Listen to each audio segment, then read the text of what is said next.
Welcome to the Cripescast. This is the podcast where we talk to people for and or from the Midwest. I'm your host, Charlie Berens, and we are powered by Everlight Solar. Folks, welcome to a very special episode of the Cripescast.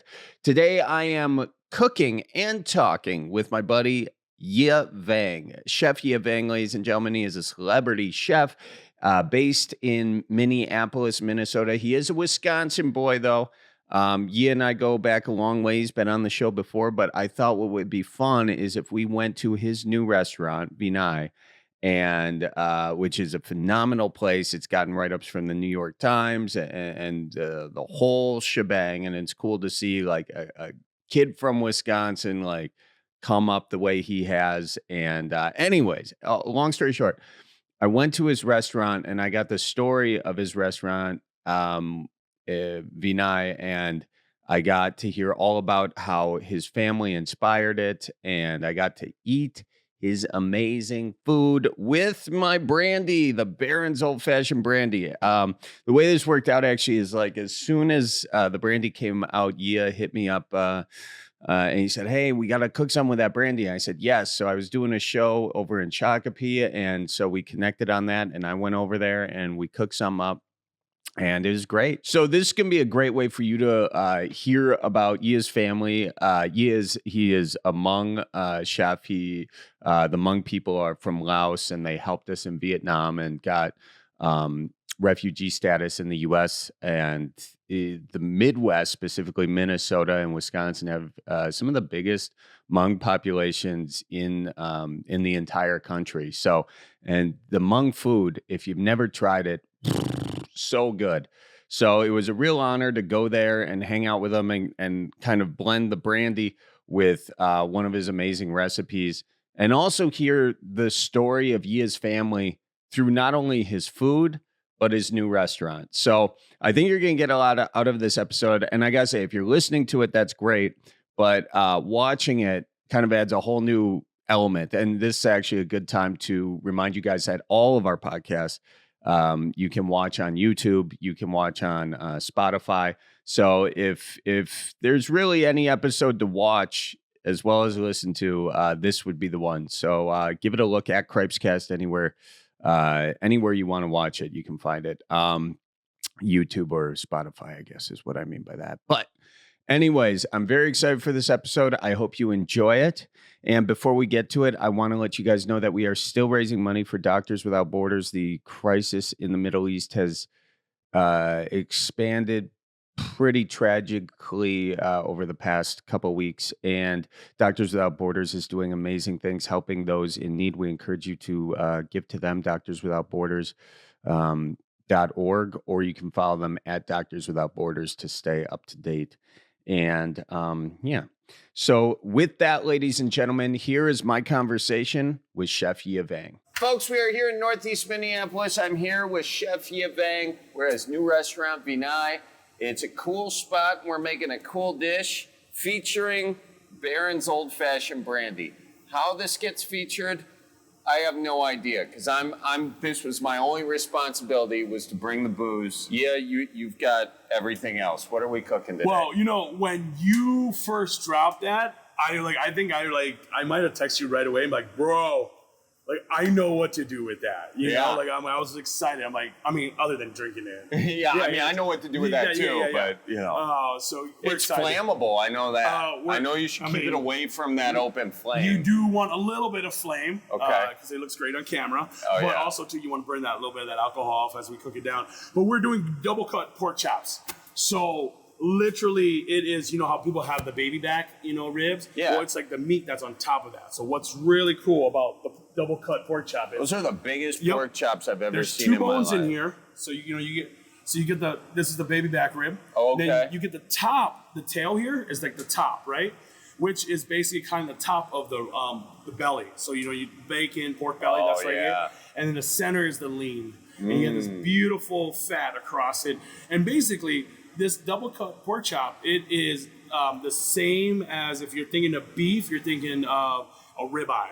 This is like a pork ribeye, So we just cut 2 bones in it, We love this because the process that we're cooking, we're going to do it over the grill. It's going to take a little time. Pork chops in the Midwest gets a bad name. I remember going to my friend's house and, we have pork chops. And I'm all excited. And then it's like kind of that gray, dry, Yeah, the pork chops I'm thinking of look nothing like that. Yeah, so these are what we call thick boy pork chops, 3 C's thick, Okay. So, yeah. Thick. Yeah, and what I love about this pork chop is everybody gets everything. So if you want the ribs, you got the ribs right there. If you want that fatty part, you got that tail end. That's the fatty part. And if you just want lean, you get that center cut. So, we really love how we do our pork chops here. Awesome. Yeah. All right. So we got pork chops, and then what's all this? So we have some charred carrots. So we get some carrots going. And what we'll do is we got this pan. We get it nice and hot. We got some ginger, some garlic, some shallots. We're going to, cook that, saute that with the carrots. And then we're going to deglaze it with the Old Fashioned. Berens Old Fashioned Brandy. So, when you say deglaze it, is this the thing where you put it on the fire and it goes? Yep. So when you're cooking this down, all that sugar, all that really sweetness comes out.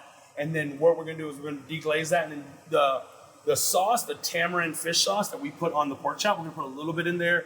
And then to heat it up, my mom makes this, it's called Mama Vang's hot sauce. My mom's hot sauce she makes for us. The peppers are from their garden. Every year she makes about 70 to 100 gallons for us. Wow. And so we'll put a little bit of that in there. And then we got some what we call, zhuzhi doodads, make it look. Oh, the zhuzhi doodads. Yep, is that like the, what you call when you garnish type thing? Yes, and zhuzhi doodad is a very technical culinary term. Yeah. It's French, I think, zhuzhi. Zhuzhi doodads. Zhuzhi doodads. Yeah, Yes. that's the traditional way of saying it. And then, we'll put this on a nice platter, and then, it's about 2 pounds, so all for you. That's awesome. Now, give us a little backstory about Vinai, and your folks are integral to that story, right? Yeah, so Vinai is a refugee camp that was in Thailand after the war in northern Laos. So a lot of the Hmong people, they were part of that conflict in northern Laos, and a lot of the Hmong men, the boys at that time, joined up to fight in that war. And so after 1975, when the U.S. pulled out, the Hmong people then were persecuted by the northern communist group soldiers that came through and genocide our people. So a lot of the Hmong people escaped, and when they tried to escape, they ended up in this refugee camp. It opened in 77 and lasted till 92. It opened in 75, went to 92. My parents met in there in 77, they got married in 78, and we left in about 87, 88, and we ended up here in St. Paul, Minnesota, actually. And then we ended up moving out east for a little bit, and then we came back, and we ended up in central Wisconsin. I'm a Wisconsin boy at heart. Love my Culvers, love my Packers, my Bucks, my Brewers, and I love all those guys, and so I'm a diehard Wisconsin guy, but ended up moving up here, family, and then there's in this area in the metro here, the Twin Cities has the largest concentration of Hmong in the world. Actually, it's about 92,000 Hmong people that live here in the metro. Vinai is the name of that refugee camp. From 75 to 92, it hosted 90,000 refugees. Out of those 90,000 refugees, 90% of them were Hmong, and out of those 90%, majority of them ended up here in the Midwest. Wow. Now, so much detail in this restaurant calls back to that. Mm-hmm. Like, you have the rubber plants. What's the significance of the rubber plants? Yeah, so we have, right by our big table area, we have these rubber trees, and it represents... Oh, they're rubber trees, not rubber plants. They're plants now. They'll be trees. They'll be trees eventually. Yeah, in like 20 years. I want to let you know, my Grandpa Bob's funeral, someone brought a rubber plant. I got that rubber plant, and I've kept it alive for 4 years. That's up top awesome. on that. I also found out that it's very hard to kill them. But you kept it alive, Charlie.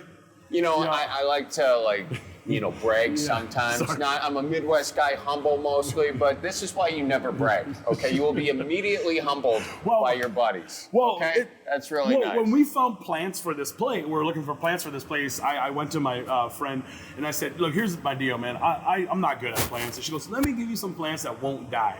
So she's like, "You have to be a complete moron to be able to kill these plants." So that's how But they're not just there because they're easy to keep alive. They're also there. They have Yep. significance from. Yeah, so in northern Laos, a lot of it's the big area in northern Laos that has a lot of rubber trees. Now, I was there a few years ago, and when I was up there, we were driving in the mountains, and you saw all these huge trees, and you saw what looked like maple tapping. They were tapping for maple, and I'm like, wait a minute.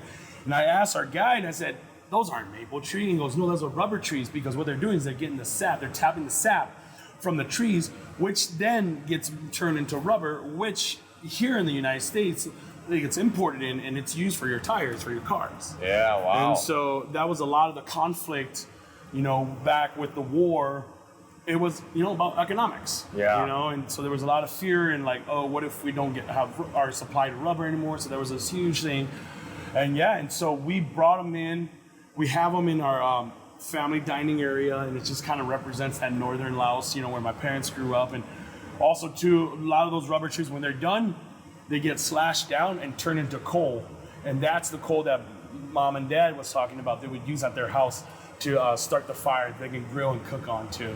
And what kind of, early on in your life, what kind of relationship did you have with food? Like, who taught you how to cook? Yeah, so my mom and my dad both taught me how to cook, but we weren't cooking because it was like this, it wasn't like we're trying to create this like beautiful, sexy scene, you know what I'm saying? Like, where it's like, oh, I stood by my mother and it was like, no, mom worked second shift, dad worked first shift, like you kids better like, hey, help in.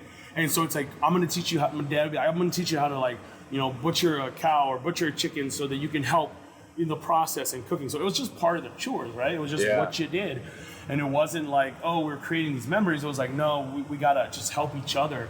And like I said, when I was younger, growing up, by the time I was 12, I felt more comfortable holding like a deboning knife, breaking down a chicken than I did trying to learn how to throw a curveball. So when I got to college and I would break down a chicken, I remember a friend of mine, she goes, how do you know how to do that? And I looked at her and I'm like, how do you not know how to do this? She goes, I didn't even know where the chicken breast came from a chicken. So I had to explain to her where the chicken breast came from, because she's never seen a whole chicken before. Wow. So it was something I just grew up doing. I never really planned on doing this. This wasn't the plan, but I think as I got older, one of the things that I really believe in and wanted to do was, I knew that cooking was something I knew how to do, but one of the great things that I learned was, what's my why? And, I know, in your shows, you talk about it a lot, especially, your relationship with, your dad, your grandpa, stuff like that. And for me, I just felt like my mom and dad had this incredible story that one day if they were to pass away, nobody would know, and only the kids would. And I wanted to tell their story. So this restaurant, Vinai, when we first started, I said, this is going to be a love letter to my mom and dad. And I literally wrote them a letter. Never showed it to them because, Midwest and Hmong people. We don't have emotions. We shove those deep down. In that dark crevice place. Yes. Yeah. And I wrote this letter, and in the theme of the letter that kept regurgitating itself, what kept coming up was restoration.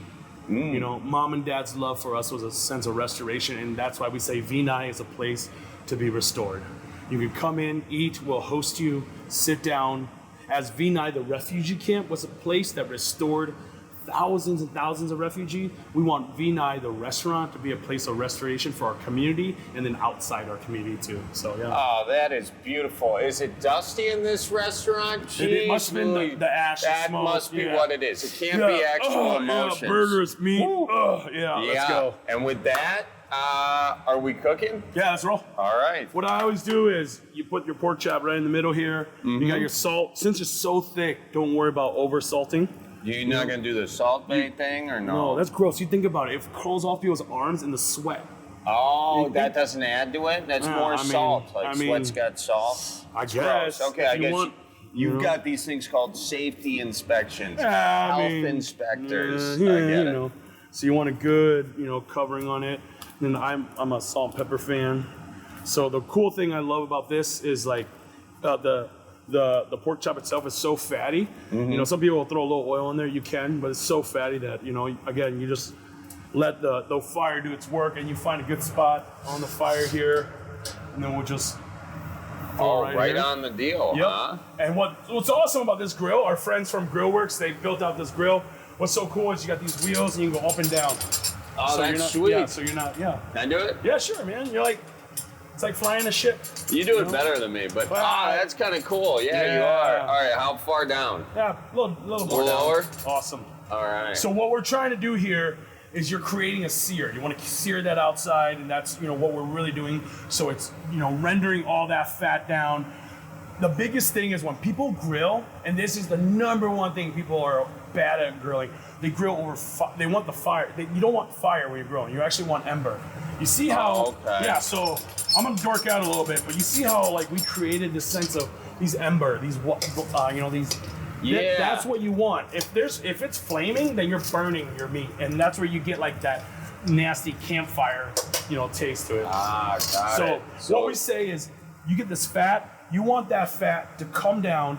As that fat hits the ember, there's just the kiss of the smoke, and you let that piece of meat and you let that smoke. You let them have their own private room. Okay. And they're gonna they do their thing. They do their thing. You Yeah. play a little Marvin Gaye on a little smoke fat fornication going on. that. I'm gonna use that term. Smoky fat fornication. That would be a great podcast. That would be. Yeah, smoky fat fornication. It's all I'm already about- listening. All about just grilling. Yeah. Dude, that's I mean, hey, it's you not- can have that. No, yeah, thanks. that's my gift Thanks, to you. thanks, chef. Yeah. Thank you. Hey. So we got. I got called chef. What's up? Yeah. So now, as that's working, I also too, just always knowing your heat. Always keep an eye on this guy. So what we're doing here on this pan is we got a little oil in here, and as we're going on this pan, what I'm gonna do is I'm just gonna drop this carrot. So these carrots we've already charred, so it's not gonna take a long time for them to cook. So throw a little bit of this carrot in there. As the carrot's thrown in on this pan, again, I'm just gonna add a little bit of salt. A little salt. Yep. I always tell people when you're seasoning food, you can always season at the end too. Okay. Because you So don't over season. Yes, right away, and then you taste at the end. If you need a little more, throw a little more in. Okay. We got shallots. We're gonna throw a little shallots in there. Shallots are like little green or little red onions, the little cedar. I know what shallots are. Oh, but again, they're like what? Come on, get a better look here. Look at those shallots. Yeah, come around. Look at this. You're missing the food. Or you can be like, the British. They call it shallots. Shallots. Yeah. Is that how they say it? I don't know. That's how Those Gordon pretentious Dude, bastards. Listen to Gordon Ramsay. He's like shallots, shallots. Okay. Look at that. That looks beautiful. That's some good shallot right Shallots. there. Good shallots. Shish kebab. Yeah. And then I have a little ginger and garlic in here. Okay. And just throw that in. Now, Ginger is good for you. Garlic too. yeah, I guess. I read it somewhere. Yeah, men's health. Yeah, So, not there, but So one of the cool things is what I tell people is especially when you have, all this, all these herbs and all these seasonings that are very small. Yeah. You don't want to put it in the hot oil because it's going to burn. Okay. So that's why I threw in the carrots first. Oh, gotcha. So you put that stuff on top and just let it slowly kind of get its way down. Yep, and you're just gonna let it cook down. And as it cooks down, one of the coolest things that's gonna happen is all that sugar is gonna come out. The caramelization. So there's you get that little caramelization that's happening. So the sugar comes out of the carrots, right? Absolutely. Carrots have so much sugar in it. So what we can even do too, so I'm just gonna take this and I'm gonna put it right on the fire. Oh, badass, dude. So if you're campfire cooking right there. So if you're doing this outside, this is a great dish to do it outside. If you're trying to impress people right out there, over a campfire, you can just put it right on top of your fire, Now you can't do that with just a normal pan you got. Yep, you can use any pan? I would prefer cast iron. This one's a carbon steel pan. We've been really fortunate to be able to work with Borath, which is, they're from Wisconsin. Yeah. So, it's a kitchen equipment company. Yeah. So, yeah. Yep. And then you let it. Some good tossing you got there. You want to try it? Yeah, I do. Okay. All right. I don't want to screw it up. You'll be fine. There you go. Okay. Up, and then just let it fall back. There you go. Hey, all right. there you go. I'm big on the high fives. Positive reinforcement. Yes. That's kind of what I live for here. So what happens here is, as it's cooking down, what we're doing is, again, you don't want so much oil where it's like, dripping in oil, but it's all that oil is being absorbed in, okay? And what kind of oil are we using again? Just use canola oil. So I stay away from olive oil when we're cooking because olive oil has such a low heat temp where it's like, if you, it could burn and it's the smell and stuff like that. I've started a fire with olive oil before. Oh yeah, bro, it's. Does all oil start on fire that fast? Any oil can start on fire. Okay, yeah. all right. But, yeah. So again, we're just gonna flip this guy. Eventually, you just leave this up here, let it do its thing. Here's a cool device we got. Oh. It's a little hand fan. So if you want your. Oh, dude. Look at that thing. Yeah. So it gets the fire going. Do you take that camping? You could, but we leave it here. Yeah, right. Probably an expensive little fan. And then you get that fire going. What's really cool about having that fan is that we don't have to use a little hand fan, Oh, yeah. Or use like a little piece of cardboard, half a beer box, just do it. That's okay, you see how it's starting to get dry like this? Yeah. So this is where we're getting to that deglazing mode, right? Okay. So we're gonna... Oh, here comes the brandy. Here, let me open that for you. Fresh bottle. Yeah. Nothing but the best. Yeah, so Charlie, what's all in this brandy? Well, what's in the brandy actually is the best grapes in the U.S. Yeah. And then it's aged in Wisconsin, just like me. Yeah. So there you go. The reason why I was just, I love old fashions. Like they have the bougie old fashioned, they have we have like our Wisconsin old fashioned. Yeah. And I just love all the aromatics that's in it. And so when this came out, I thought glazed carrots. Glazed carrots. I love it. So we're gonna toss some of these on there. There you go. Okay. All right. Look at that. There you go. Holy smokes. Yep. So look at that. Yeah. So what that does is just burning off the alcohol. And you're all that flavor on there, that beautiful graves, that all that beautiful aromatics there. That's what's cooking down. Oh wow! If my grandpa Bob is up in heaven, just going, for tripe's sake, would you look at that? So, you can smell it. Oh yeah. Let's throw a little more in there. Let's throw a little more. Let's live it up. All right. Yeah. Is that good? Oh, it's perfect. Okay. And then we can catch it. Yep. Wow. Yep. So that's just burning off the sugars and stuff. The alcohol is burning off. The sugar is actually the deglazing part. You see it? You see how it's making this little sauce here? Yeah. That's the deglazing part. You see how that? Super cool. That's where you're going. Okay. And so we'll let that, once that burns off, that means all the alcohol's off. And what we're gonna do here is this is the turmeric fish sauce that we're using. Okay. So we're gonna put a little bit of that in there too. Okay. And then as that starts to kind of reduce down, we're gonna add a little bit of a mom's hot sauce. Okay. So we're gonna throw that in there. We couldn't think of a cool, sexy name for it, so we just call it Mama Vang's hot sauce. That's a great name. Though, I know. Yeah. You can't get a better name than that. Okay. And then what we'll do is I'll throw it back here. And then you just let it deglaze. So you got to be careful at this time. Okay. Because when it's deglazing and when it's reducing, you see all that steam that's coming up? Yeah. That's the water, that's the liquid. You want, and it's getting this really concentrated taste. You see how that? Ooh. Now you have this beautiful glazed carrot. And then if you want to try, it's going to be real hot, bro. Yeah, let me try. We'll throw it right here. Oh, we go. Yeah, I know. See, I would just throw it right in my mouth and do the thing where you go, like you blow air out to cool it off while your tongue is burning. Oh, man. God, go ahead. So once we get that pork on top, it's got a low heat. Once we get that pork on top, with a little bit of that sweetness, it'll go right into that. That's so good. Tell Mama Vang I says hi. Oh, no problem. I mean, that is... So we'll throw the carrots to the side.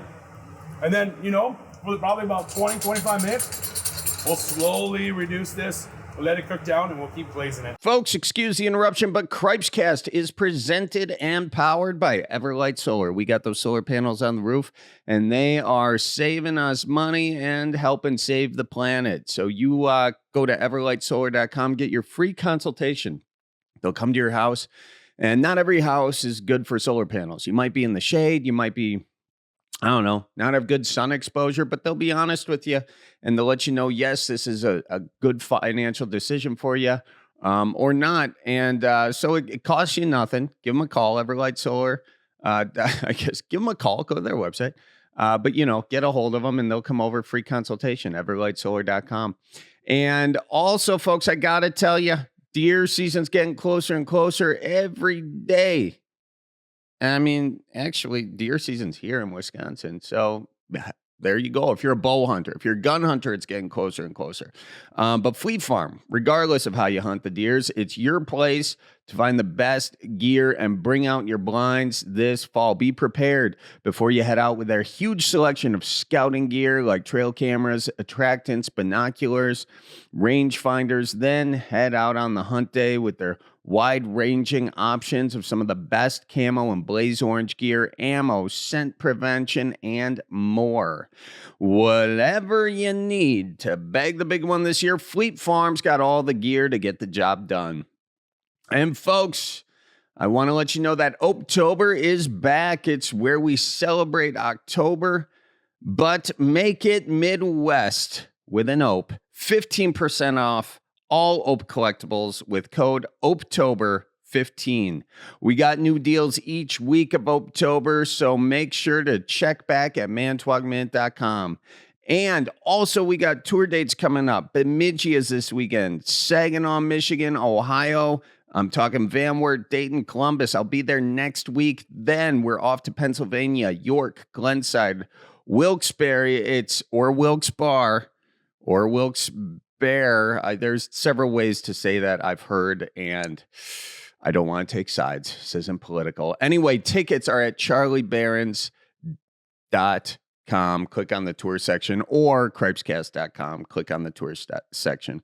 All right, let's get back to my conversation with Chef Yia Vang. So, while we wait for that to cook, what do you want to do? Well, you do have basically a full bottle. Mm-hmm. I do basically have a full bottle. Be ashamed to not, it would take it down a stove. I know, Well, I suppose. we got fancy ice. Do you have fancy ice? We got fancy ice. Like one of them big ice cubes? Yeah, we do. Actually. Come on.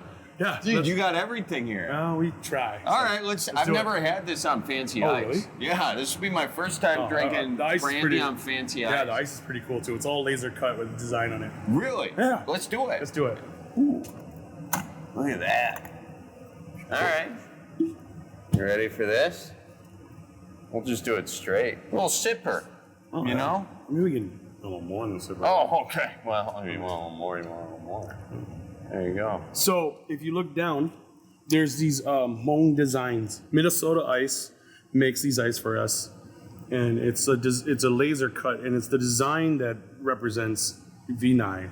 So, what happened is our ancestors, long time ago, when they were enslaved to the Northern Kingdom, they were forbidden to write or use our own language. So our great-great-great-great-great-grandmothers, what they did was they sewed these designs into patterns called pando right here. Wow. These little patterns. And these symbols had different meanings. So as a kind of an offshoot of our other kitchen, our other restaurant, Union Hmong Kitchen, this little kind of plus symbol looking down here, it means unity or home. Oh, that's awesome. And so when we use this ice for the old fashioned we have here, we say this glass and this drink is a toast to them for defying the Northern Kingdom so that we have a history and we know our people. Wow. Yeah. So, well, cheers to your people, man. That's awesome.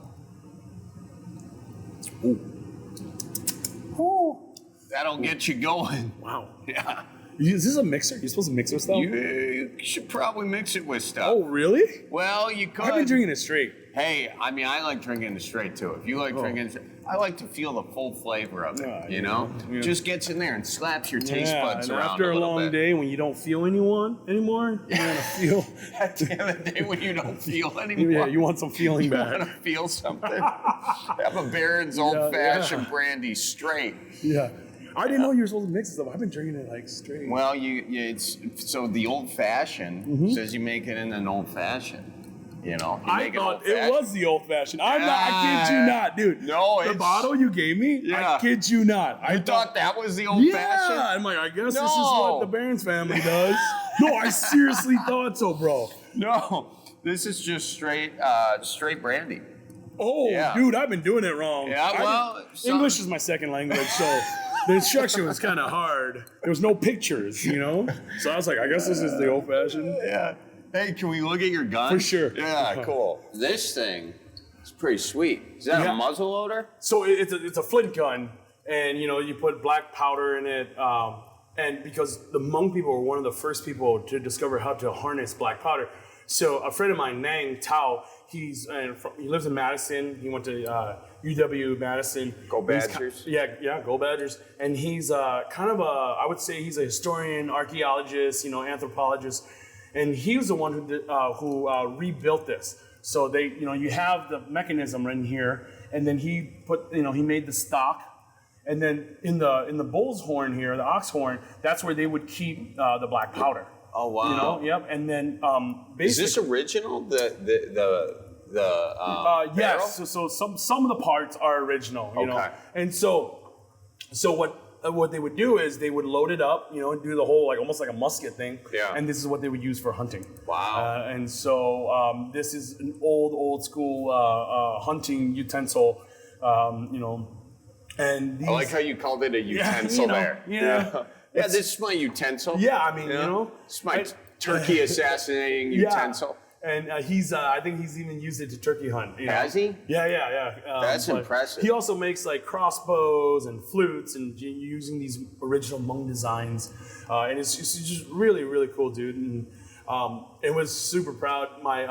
When we opened the restaurant, my family bought the gun for me from him. Because he sells it online. He's got a few designs online, and we wanted to showcase it here as kind of this pathway of how Hmong people used to forage or hunt for food. Yeah. And so just to kind of goes well with the restaurant, and then the rest are just photos from Vinai and my dad, in the army fighting. He was with the SG, the Special Guerrilla Unit, where a lot of the Hmong men and boys joined up to fight for the Americans. And here he was... Yeah, he was 12 or 13 here, right, when he just joined up. So he's right there, and that's one of his cousins, his good friend. His dad said after this picture, a few days after this picture, he was killed in a mine. Oh, so, my gosh. There was a mine, and, his friend passed away. And I'm up there. That's my registration photo, coming to America. And what's really crazy is all these photos, we only had one copy. It was just the original. And my mom and dad had it for keepsakes. So we scanned it, and a friend of mine, Elisa, she's a photographer, and she goes, "Hey, send it over to me. And let me fix it on with some Photoshop." And so she actually fixed it on Photoshop a little bit, and we were able to print it. And so for a while, all they had was just the original, and it was for them, for my mom and dad. It was very precious to them. At one point, my mom kept it in a safe box in the bank. Because she was afraid that if something happened to the house, we would lose it. Yeah. So that, for us, that was huge. And this photo, I love this photo because mom and dad just first met. This is old school Vinai 1977 hinge right here. So mom says her girlfriends brought her in, and there was a group of guys, it's like the dudes on one side.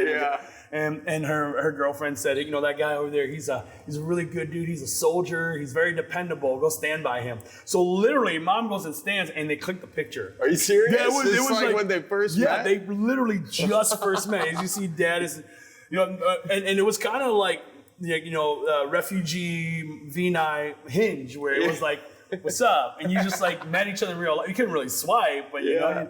And so they literally, this was the 30 seconds in them meeting. Wow. And now, I never knew that because I always grew up looking at this picture and never knew that. And mom was, oh yeah, you just met your dad right away. And this is and my friends just told me to go stand by him.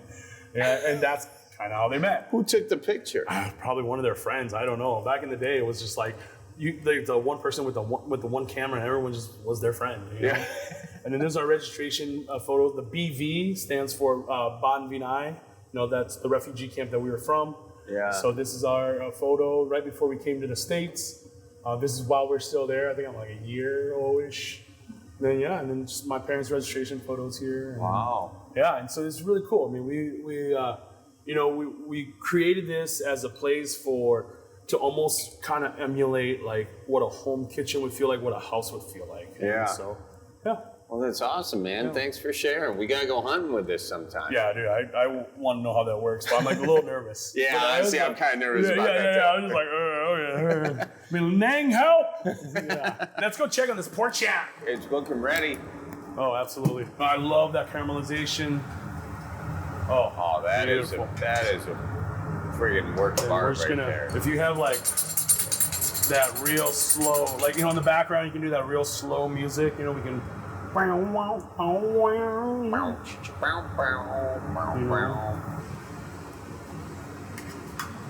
mean, if you smell it right now, like you can smell the smokiness of it, like you know, like a smoked ham type. Like kind of you go get barbecue a little bit. Yep.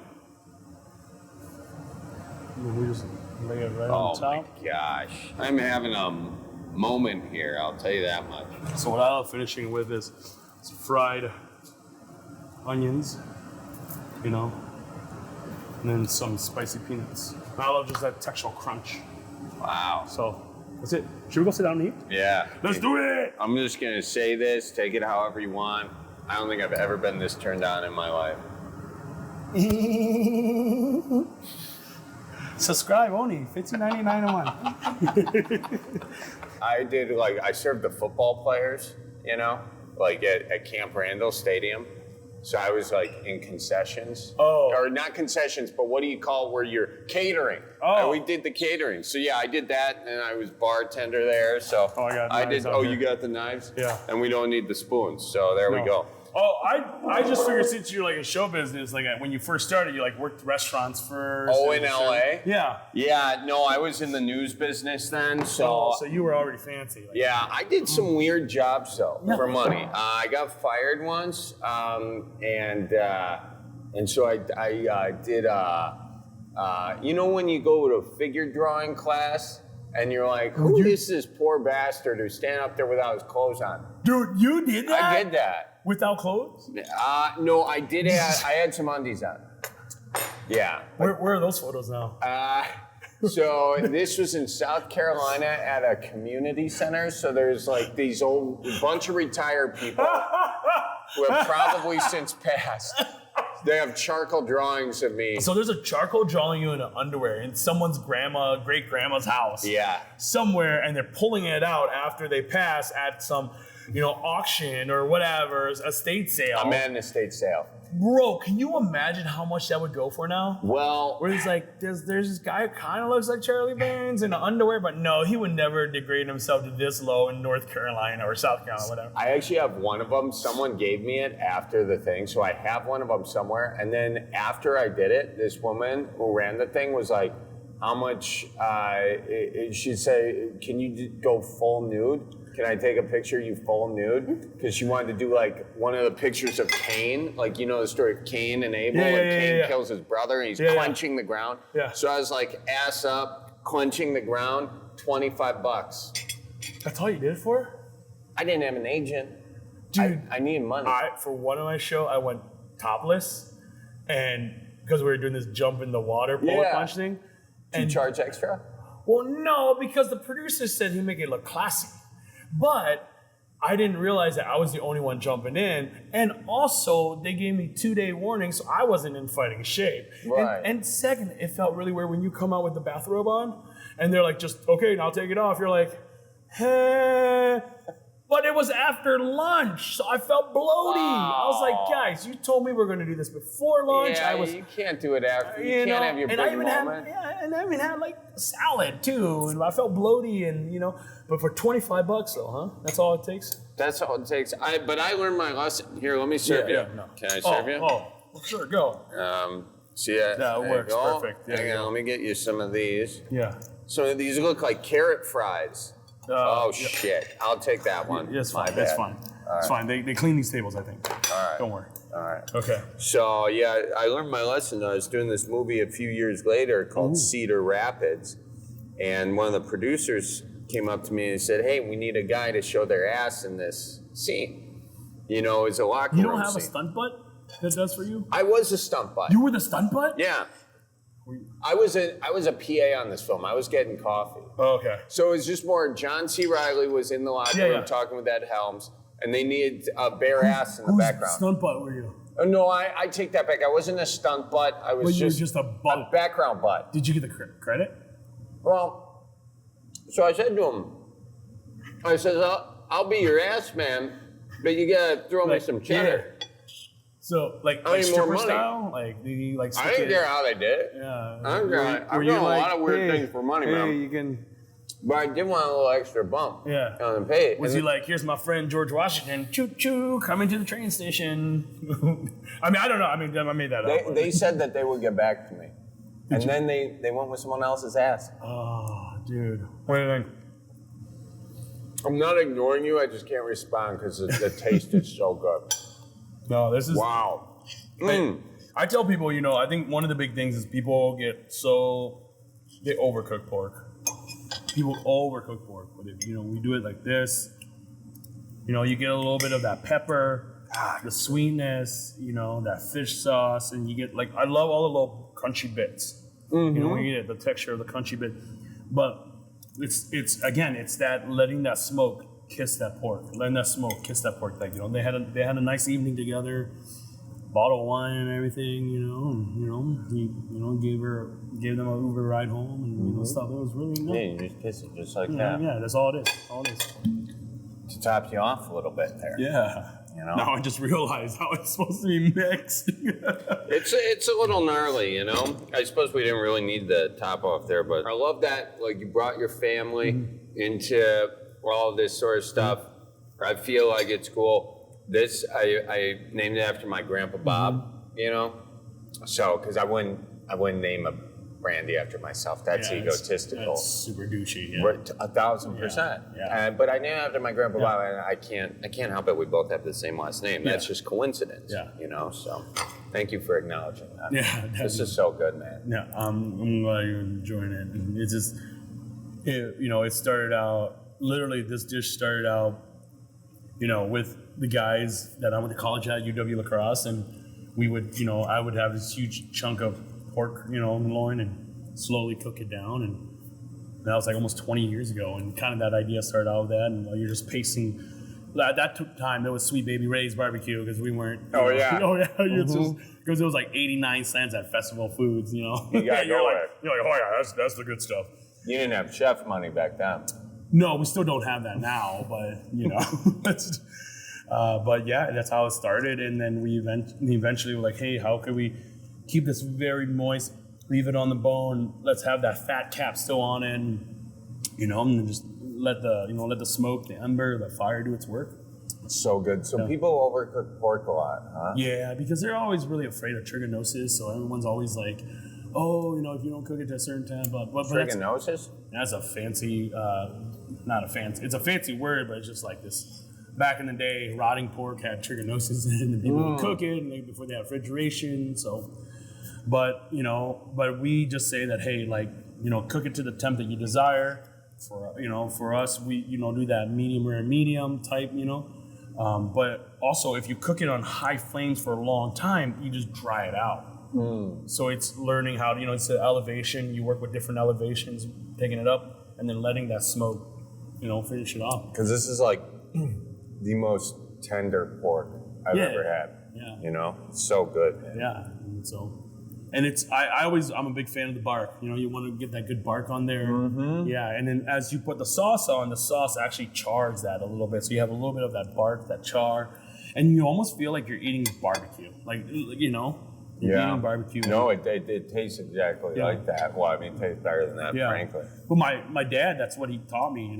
We'd have a fire pit in the back, and he had these pork on top, and he would just say, hey, just let the smoke do its thing. And as kids, we just stood out there with him with the wiry tong, I'm talking about, that wiry half broken tong, and we just turned, and and I think kind of like with you and your grandpa and the brandy, for me, like when I go home and my hand and my shirt, my clothes, and then my beard smells like smoke and fire, it really truly reminds me of my father, where I feel the closest to him is being around that fire, and cooking with him as a boy, growing up, 30 some years later. Now I get to do exactly the same thing. And so for me, it's just huge homage to my father, and saying that these are the things that he taught me. Coming to this country, my dad didn't have and my mom, they didn't have like a will where it's like, hey, here's land, here's property, we'll give you, but all their knowledge they handed out to us. So to me, that was like their will, every knowledge they hand out to me, and then one day, Lord willing, like hand that down to my children, and for me, it's that passing on, and what I call is legacy. And what's really cool about what you're doing, bro, with the brandy is that's Grandpa's legacy. Yeah, they're bottled up, and so that's amazing, man. So when I heard the story about it, and I heard when you guys dropped it, I was like, that's why I felt really connected. Like, dude, like let's do something with this. I love that, man. Yeah, man. Well, cheers to your family. Cheers to yours, brother. Hey, thank you, man. Folks, as all the time we have for this week, if you want to follow Yia, check out @Yia Vang. And also make sure you head to one of his restaurants in the Twin Cities. Obviously, there's Vinai, and there's also Union Hmong Kitchen. And follow the Cripescast, all platforms @Cripescast, anywhere you get your podcasts. You can also see Yia on the telly. He is the host of Feral. So he's on the TV too. And folks, if you end up making the recipe, make sure you tag us, okay? And we'll share it on our deal, Berens Old Fashioned Brandy. If you make anything with the brandy, let us know, and we'll share that. So thank you all so much, everybody. Keep her moving, watch for deer, and have a great week. So roll out the barrel and get the band brewing. Life's got you down, just keep her moving. It's on Wisconsin. Badgers say it's the old Wisconsin Jubilee. Sometimes when you're ice fishing, you put your foot in the walleye hole and go ass over tea kettle, and you think you're done. No, you gotta keep her moving.